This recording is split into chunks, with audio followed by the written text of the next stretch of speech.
last week, I made a video talking about the male loneliness epidemic. It's important to note that this video was all of 21 seconds long, but boy, oh boy, did a lot of people get real mad about it. So let's talk about some of the reactions I got and how the point just went completely over so many men's head. Hi, if you're new here, my name is Becca. Most people know me from my series Elbows Up. Feel free to go and watch that if you haven't already. Now, if you haven't already watched this video, that's okay. I am going to play it for you, but I will be talking about a lot of the comments that I got on that video and breaking them down. I will also be discussing some of my own personal life experiences and how it all ties into the male loneliness epidemic being self-inflicted. And I just want to make something real clear, real fast, and also kind of as a warning to anybody else who's dumb enough to troll my page. I will not be blurring out people's usernames or their photos. You left a public comment in my comment section with your name and photo attached to it. So, hi, welcome to the consequences of your own actions. I would be the consequences in this case.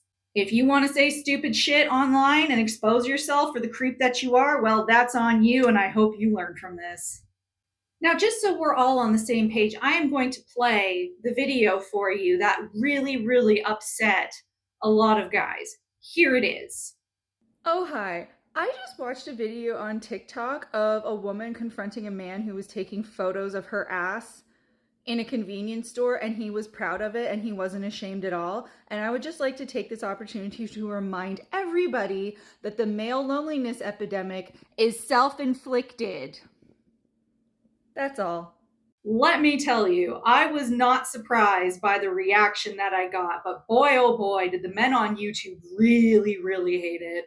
Now, before I break down my favorite comments that I got, I just want to introduce you to Jenny. Her video is the one I was referring to when I first talked about the male loneliness epidemic being self-inflicted. And I'm going to show you the comments that I got in conjunction with the comments that she got. Let me introduce you to John. He was a favorite in my comment section. And here, look what he had to say. This was in response to my video. Hello, children, and welcome to today's edition of Spot the Moron. I guess that would be me. She believes that one case proves her whole point. Not only that, but she most likely spent ages trolling the internet looking for this idiot just to prove her point. She actually has no reason for doing so, as it has no impact on her life one way or another. But this is how she gets validation in her life, by seeking likes from strangers about topics that are currently trending. Sorry, pause to laugh. Don't worry, she is more to be pitied than scolded, this poor lonely mite. Perhaps one of those lonely men might contact her and they can enrich each other's lives. Apologies for the jump scare, but this is John in all his glory. So let's just break down what this cream of wheat jack-o'-lantern was saying and how utterly ridiculous it is. The idea that I had to go trolling the internet to find a single video of a man behaving badly is absolutely hysterical. And the thing is, he knows that. He's just trying to deflect the bad behavior of another man and me calling it out. Probably because he has done things that are similar to what that guy has done. You will not convince me otherwise. You also won't convince me otherwise based on the response of the men in her comment section. I mean, he isn't breaking any laws. How dare he took a picture of something he can just find on your TikTok? He can't pick a picture, yet she can record a video of him. He took a picture of you, you took a video of him. Y'all are even, laugh my ass off. Also, he could have just found your TikTok and scrolled down. He called you beautiful. Just take the compliment. Is this a skit? He could have just gone on your profile to get an easier pic. He stood on business and I respect it. Can't cancel someone who doesn't care. Take the compliment. That kind of blows Johnny's theory here out of the water about it just being one guy behaving badly, because it seems like an awful lot of people were behaving badly in her comment section. And I went through her comment section. See that number? 3,114, and that's just when I took those screenshots. It has gone up since then.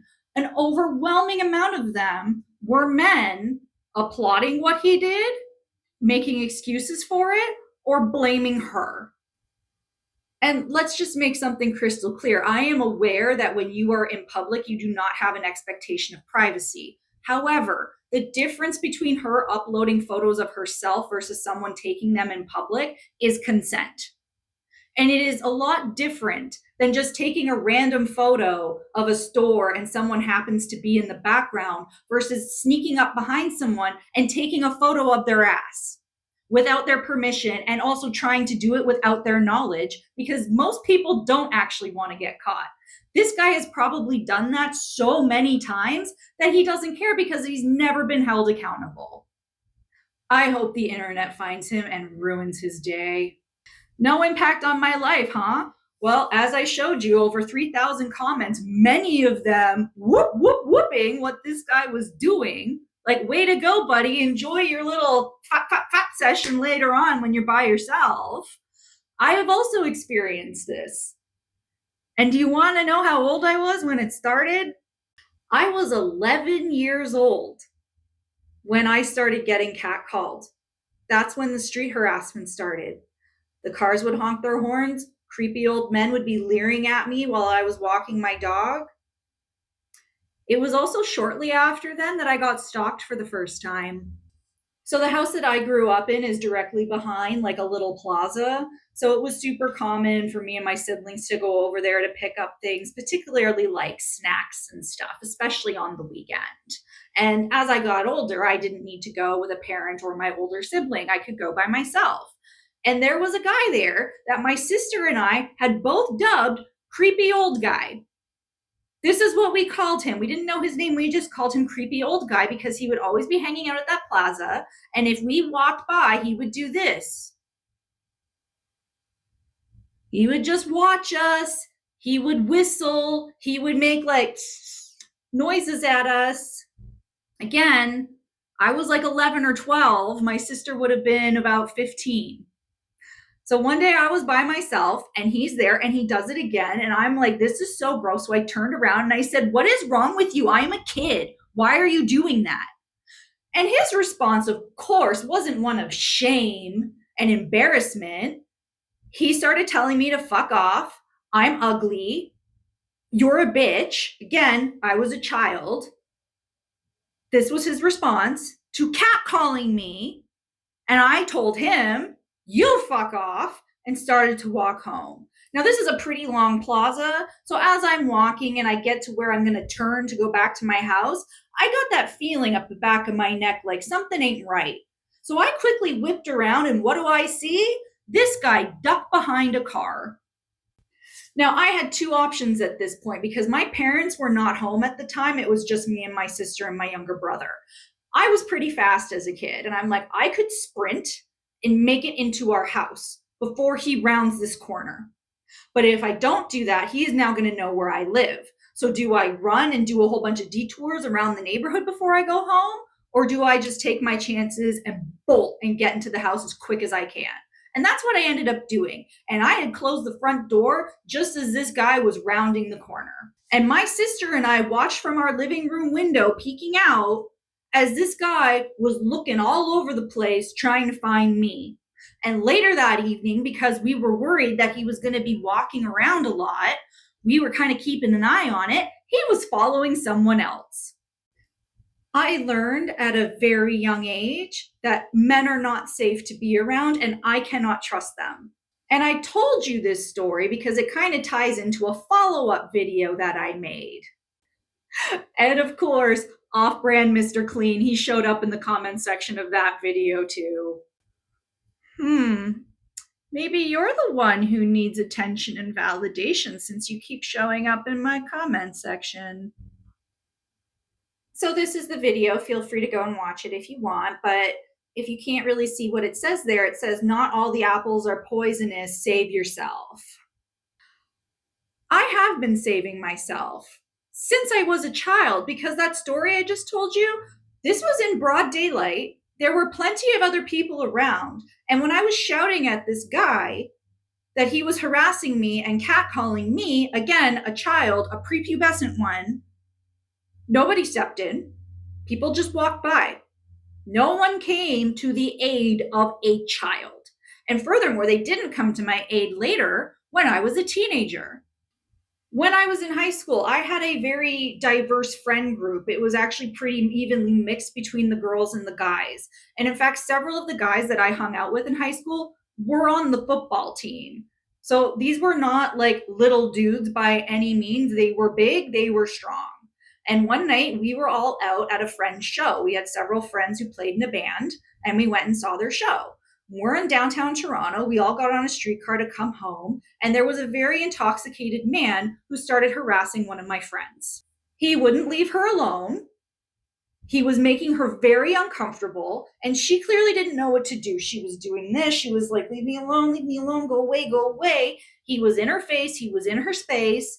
He would not leave her alone. And what did all the guys who we were hanging out with do about it?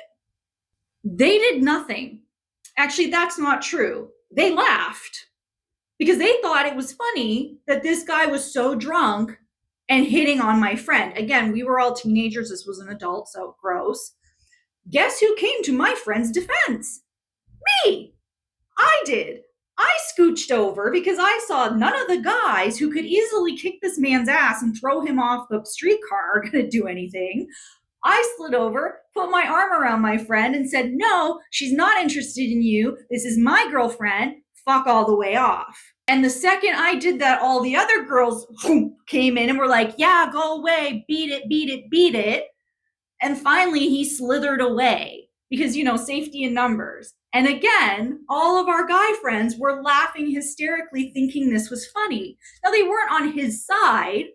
They were congratulating us for scaring him away, but not one of them got out of their seat to help us. And this is why I hate the bad apple analogy. All of these guys were sitting there watching this happen, and it was the women who defended the other women. I wish I was exaggerating when I say no man has ever come to my defense who didn't know me. I have never had the random good guy on the street step in when I've been in trouble.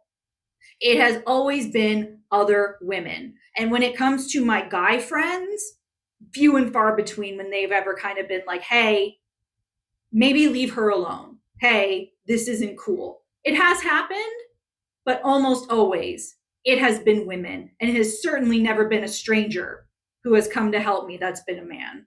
And in that video, I talked about how the analogy is one bad apple spoils the barrel.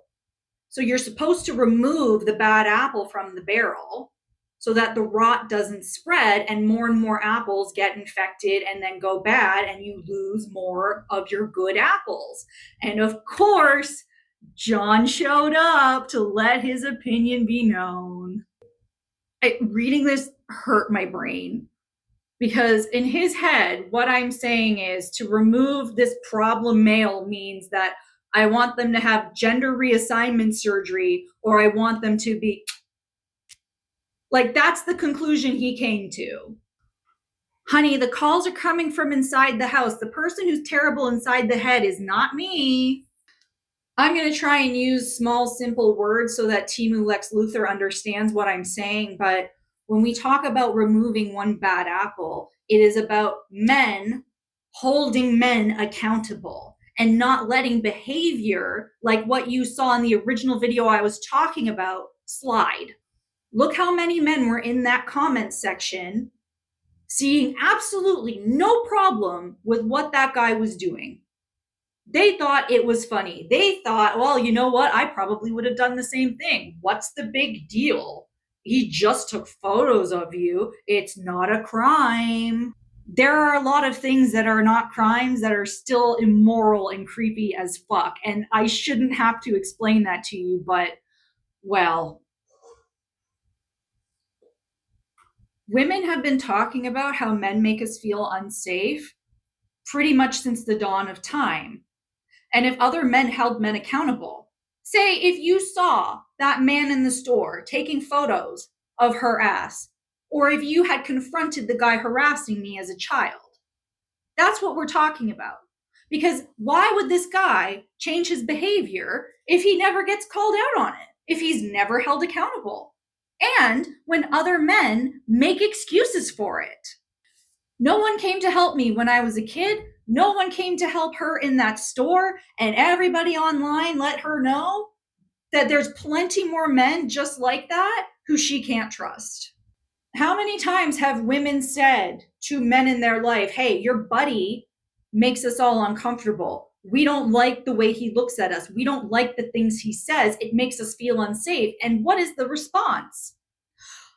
That's just Dan. That's just the way he is. He's harmless. He won't actually do any of those things. Lighten up. It's just a joke. My safety and the safety of other women is not a joke.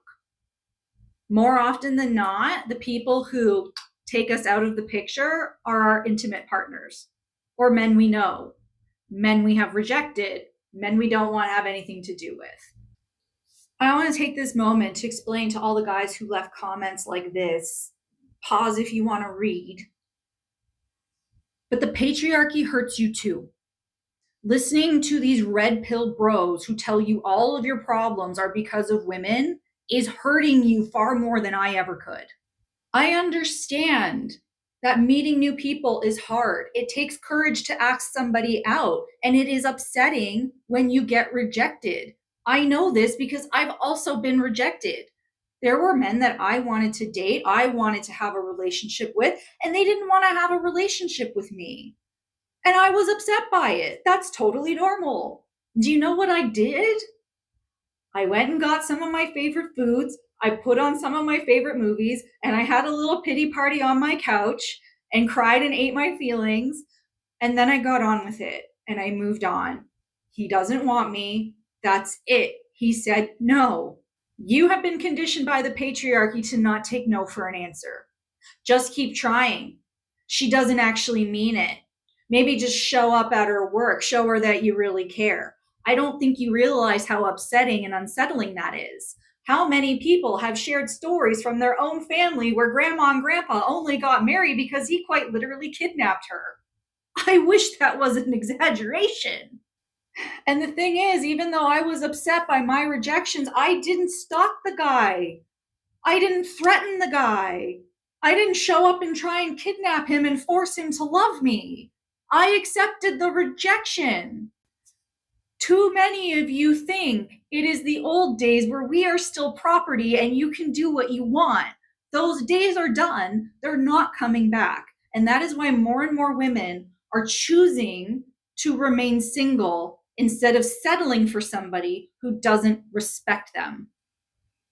Again, this might shock you, but I don't want there to be a male loneliness epidemic. I do want men to get their shit together. And I am not going to make excuses for you or hold your hand while you guys figure out your own baggage.